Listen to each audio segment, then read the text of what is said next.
NX. But in other countries, they're known by NISSAN EXA. So they only made a couple of these for a couple of years. I believe it was 86 to 90. So what's special about this model is that if you come around here,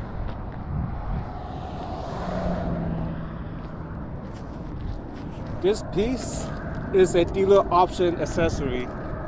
Now the original factory option is a coupe, as you can see in the picture. It's a regular coupe, but here is a wagon. So it's canopy you just put on top. And if you don't want this, you can just take this off and it becomes a convertible / pickup truck. I bought this last year, 2021. Guy was selling it for pretty hefty price, but I managed to get it lower than the price that I could afford. The reason why it's hefty price is because they don't sell this no more. It's pretty rare, uncommon. And the guy, he knew me, so he lowered the price for me. But what I done, or when I first got it, it had a misfire issue, it had overheating issue, and it had no catalytic converter. So the whole span of that year, I replaced all of that. I replaced the thermostat, replaced the EGR, or I cleaned the EGR, and I managed to pass the mission with that after everything was done. When I first saw the car up for sale, I just thought it was unique. One, because of the shape and model design, and two, because of the livery of the car that's on it. So if you're wondering what BRE stands for Brock Racing Enterprise. So it was a racing team back in 60 something. Don't quote me on this. I'll probably show the year on the description of the video.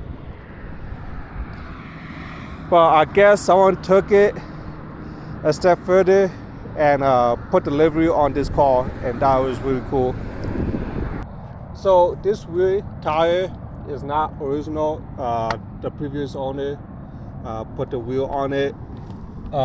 Can't read what brand that is, but it makes the car stand out overall. The silver matched with the white low profile tire make it look like it's a autocrossing car. Another reason why I bought this car is because it has the pop-up headlight. Of course, because it's from the 1980s, it has to have a pop-up headlight. But what I did with the light is I added an aftermarket Jeep headlight to make the DRL pop out. And as you can see, it's also a turn signal.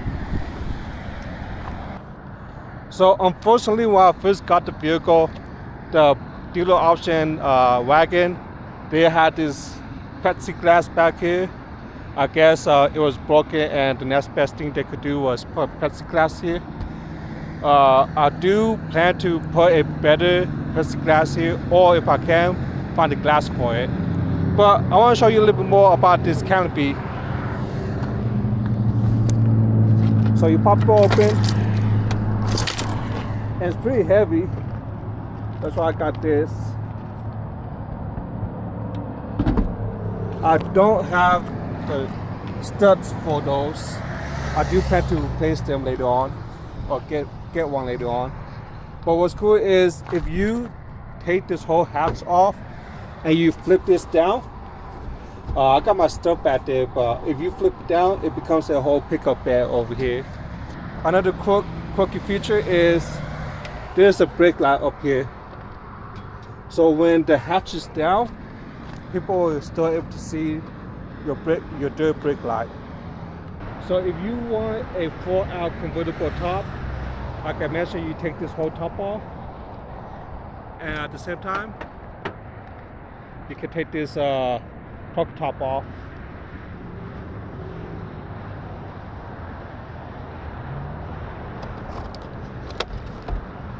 Pull way back in the back seat, and it becomes a full convertible top.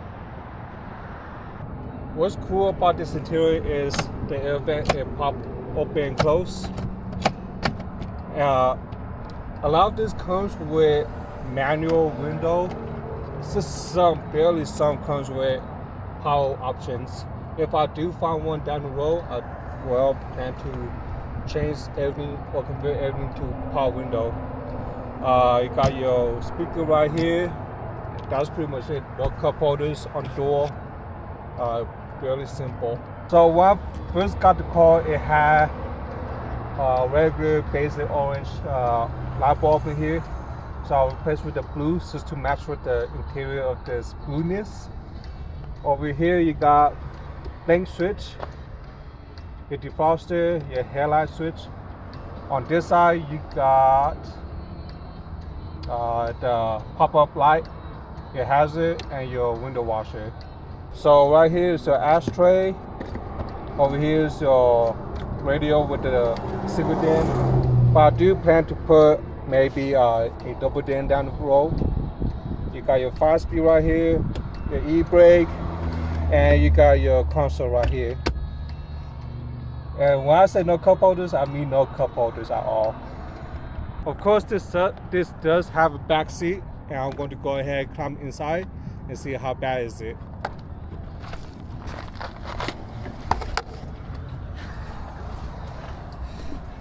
And of course, I got no room to close this back seat, and my head is hitting on this piece right here, the pillar.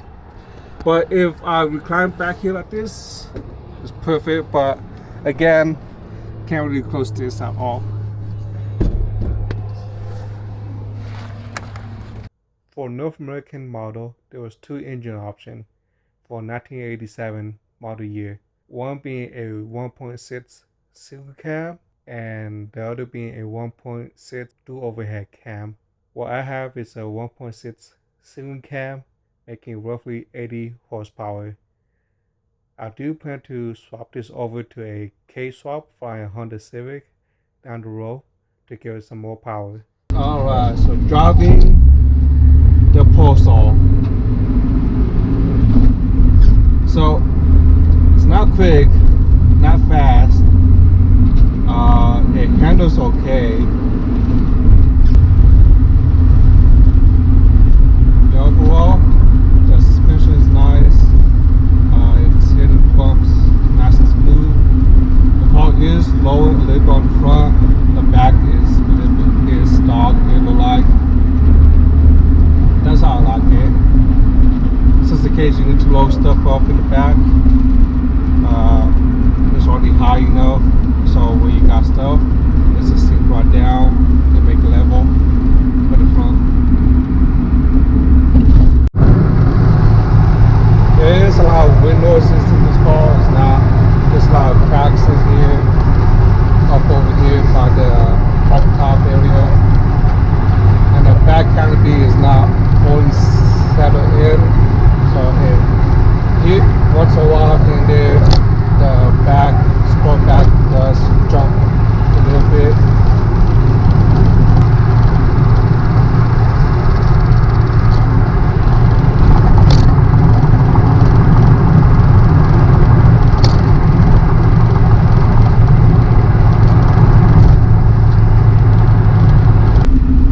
I'll tell you what, this car is so amazing.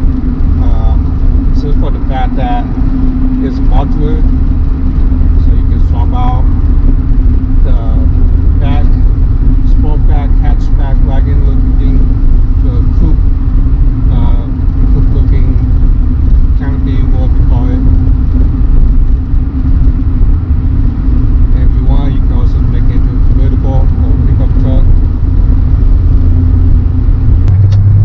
What I did notice when I first got in is the cluster looked like it was from. It looked like it's from NISSAN Pathfinder WD-21, but not really. For sure, the temp gauge and the fuel gauge look like it's from the WD-21. So, and also the side mirrors, they look like it's from WD-21. It's a smaller, which is cool because I do miss that truck. So yeah, as you can see, everyone's speeding past me.